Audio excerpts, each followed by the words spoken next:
Alors, je suis pas passé sur le H4. Il y avait quelques éléments en daily que j'ai oubliés. Je voulais vous montrer les indicateurs. Alors, il y a quelque chose qui est intéressant sur le MACD. Ce qu'il va falloir surveiller sur le MACD, c'est ça en fait. C'est que ici, nous avons un creux, d'accord? Là, pour l'instant, si le MACD vient pas faire de nouveau creux, on a toujours la possibilité de former une probable divergence, ok? Alors c'est très tôt pour en parler maintenant, mais c'est possible. Si le MACD ne fait pas de nouveau creux et que la force vendeuse vient à s'estomper et qu'on recrosse boule, nous aurons alors une divergence. Et la divergence ne veut pas dire que le mouvement baissier s'arrête, mais en tout cas, euh, il y aurait la possibilité à ce que les vendeurs reprennent la main et nous dessinent une structure de retournement pour aller péter au moins ce dernier sommet et reprendre une bonne dynamique. Voilà, donc là, niveau très important à tenir. Euh, la journée de demain sera intéressante. Alors si ça repart tout droit, bah, c'est super. Moi, je pense plutôt qu'on va tenter de dessiner des creux, retenter de dessiner des creux et sommets ascendants pour inverser cette tendance baissière. On ne peut pas savoir comment ça va se passer pour le moment, puisque malheureusement nous n'avons pas assez d'éléments, donc il faut juste observer.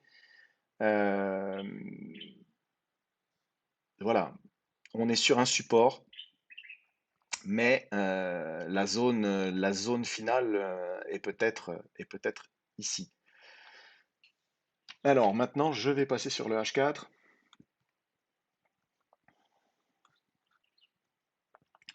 Et en H4, on va essayer d'analyser les choses un petit peu plus dans le détail. Donc,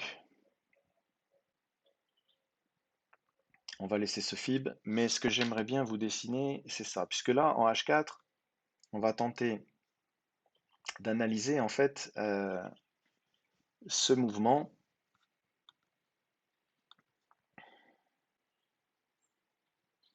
Donc je prends le point le plus haut, hein, hop, et je viens chercher mon point le plus bas. J'ai enlevé ce fib qui pour le moment nous gêne un peu dans la lecture. Voilà, donc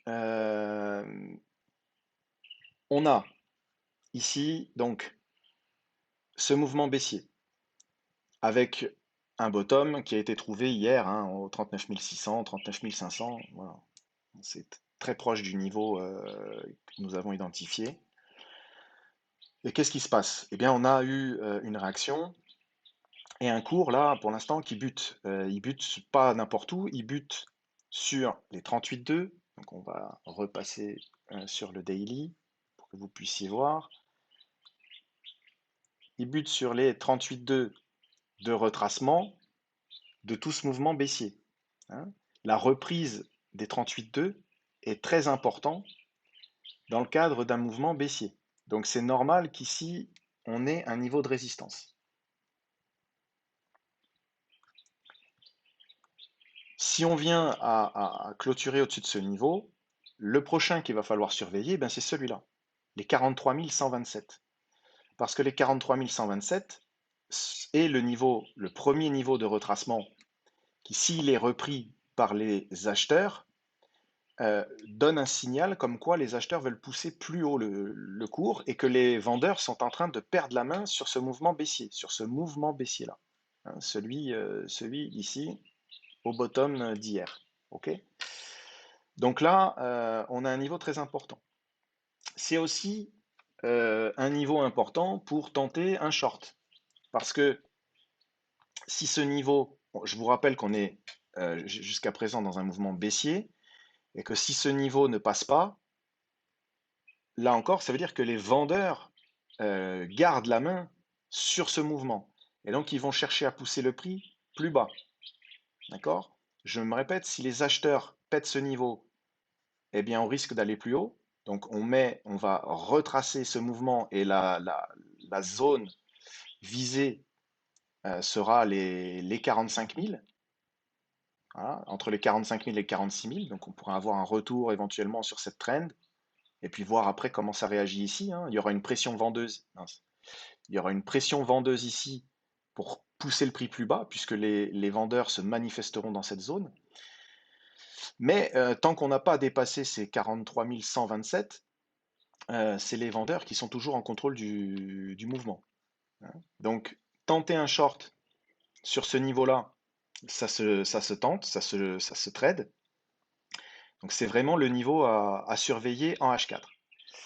Euh, Hier, on a eu une tentative ici on l'avait dessiné, hein, je vous l'avais partagé dans, dans le, dans le chat. On a eu une tentative qui a échoué, mais une tentative de dessiner, pardon, c'est ici, non là, une tentative de dessiner, eh ben, un retournement, hein, mais ça a échoué. On voit bien ici, tac, tac, et puis on a break. Voilà.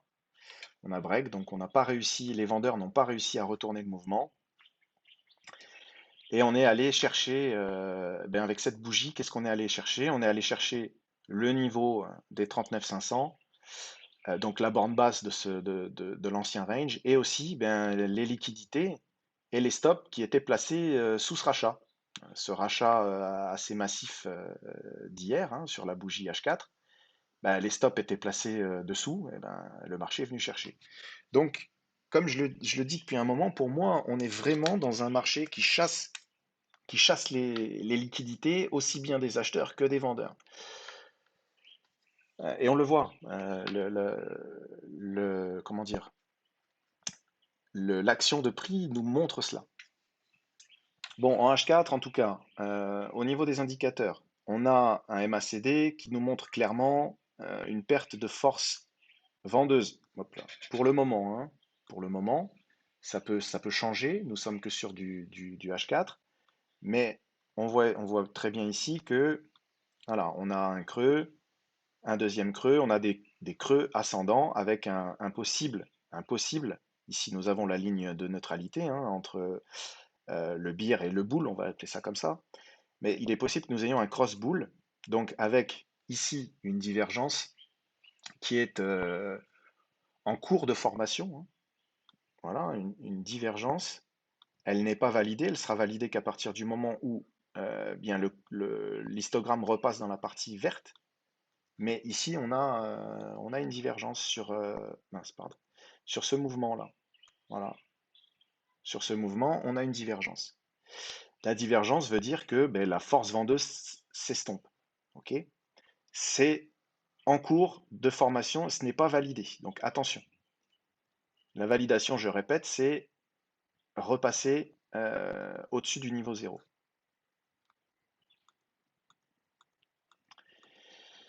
Le RSI nous indique ben, à peu près la même chose, hein. Alors on a tenté plusieurs rebonds. Cela dit, on a fait un creux qui est plus bas que l'ancien creux, mais par contre, on a une belle réaction aujourd'hui.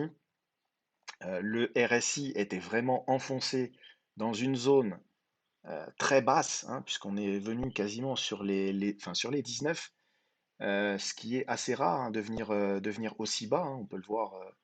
En général, on reste bah, sur les 30, quoi. Sur les 30 et en haut sur les 70, là, on est venu très bas.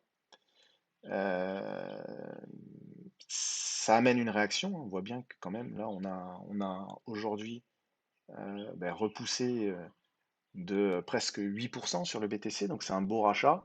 Maintenant, il faut que ça tienne, parce qu'hier, on a eu le même rachat, mais ça n'a pas tenu. En fin de journée, fou, ça s'est effondré pour aller chercher plus bas. Mais en tout cas, sur le RSI, on a aujourd'hui un mouvement là avec un cross-bull. Donc un cross-bull, c'est-à-dire que c'est le RSI qui vient cross une moyenne mobile exponentielle. Donc j'en ai déjà parlé. Vous voyez ici donc le RSI 14 qui vient cross en fait une EMA 14. Voilà. Et ça nous donne un signal. Alors c'est pas un signal d'achat ou de vente, mais en tout cas, quand on a un cross-bull, eh bien, ça veut dire que avec un MACD qui dit la même chose, hein, mais en tout cas, ça veut dire que le mouvement baissier perd de sa force. Voilà. Notre indicateur maison, lui, pour l'instant, il est un peu, il est ni en zone d'enfoncement, donc il n'est pas en survente, il n'est pas en surachat. Donc il a la possibilité de continuer à baisser pour aller chercher, comme il le fait de temps en temps, bah, ces zones, ou souvent, pardon, ces zones soit de surachat ou de survente. Là, il est pas entre les deux, hein, puisque la ligne, la médiane est au 50, donc il est dans la partie basse. Il peut entamer une phase de remontée. Ah, évidemment, ça accompagne une remontée du cours. Voilà, donc les niveaux, rapidement, les niveaux H4 à surveiller. Donc on a dit 43 127, hein, la reprise de ce niveau. Bon, vers le nord, hein, je vous parle des niveaux, puis ensuite vers le sud. Ici, nous avons la MA 400, donc à reprendre, au 43 800. On voit bien en fait que la zone des 44 000 est une zone extrêmement attendue. On a la MA 400, la Tenkan Weekly, on a la Kijun, là qui se met à plat en plein sur le niveau des 50 de retracement, donc au 44 200. Et je vous rappelle aussi qu'en daily, au 44 100, on a la Tenkan. Donc ça, la zone est à reprendre absolument. Si on veut euh, avoir une chance d'inverser la tendance, c'est vraiment la reprise rapide de la zone des 44 000. 44 000, 44 100, 44 200. Voilà, entre 44 000 et 44 200. Si on vient s'installer, si on arrive à se réinstaller au-dessus de la Kijun en H4, on est bien. Euh, on voit là le cours qui a repris la Tenkan. Donc c'est une bonne chose. Pour l'instant, si on reste au-dessus, donc la Tenkan va bouger, hein, mais elle est actuellement à 46 600. Tant qu'on reste au-dessus des 46 600, on est bien. Donc ça, les 46 600, c'est le premier niveau à 41 600, pardon, c'est le premier niveau vers le sud à tenir. Et puis ensuite, bien écoutez, on va voir, le break des 39 500 serait annonciateur bah, des niveaux qu'on a évoqués tout à l'heure, donc les 38 300 sur les 61,8 de retracement. Ce qu'il faut surveiller, c'est bien la mise en place de figures de retournement, donc pourquoi pas avec quelque chose comme ça, voilà. Donc la mise en place d'une dynamique en sommet et creux ascendant, ok? Ça peut aussi monter tout droit, mais je n'y crois pas beaucoup, donc attendez-vous à ce qu'on ait plutôt quelque chose comme ça. Euh, En tout cas, le marché a bien réagi pour le moment. Il y a aujourd'hui les annonces donc de la Fed à 20 heures en heure française. Il faudra être attentif puisque la Fed va annoncer des mesures sur sa gestion sur les actions. Bref, je passe rapidement, mais en tout cas, c'est un moment important. Ce soir 20 heures. Et puis demain, on a cette fameuse clôture des options, je le répète, donc avec un max pain, donc c'est-à-dire un niveau qui permettrait que la majorité des contrats soient perdants aux alentours des 44. Enfin, elle n'est pas aux alentours des 44, c'est qu'elle est située à 44 000. Donc ce max pain est à 44 000. Donc ça donne tout son sens à ce qu'on aille peut-être chercher demain, qu'on tourne autour de cette zone 44 000, 44 200. Voilà. Eh bien écoutez, on a fini pour le H4, je vous ai donné les niveaux importants. On va basculer sur le H1, donc je coupe la vidéo et je bascule sur le H1.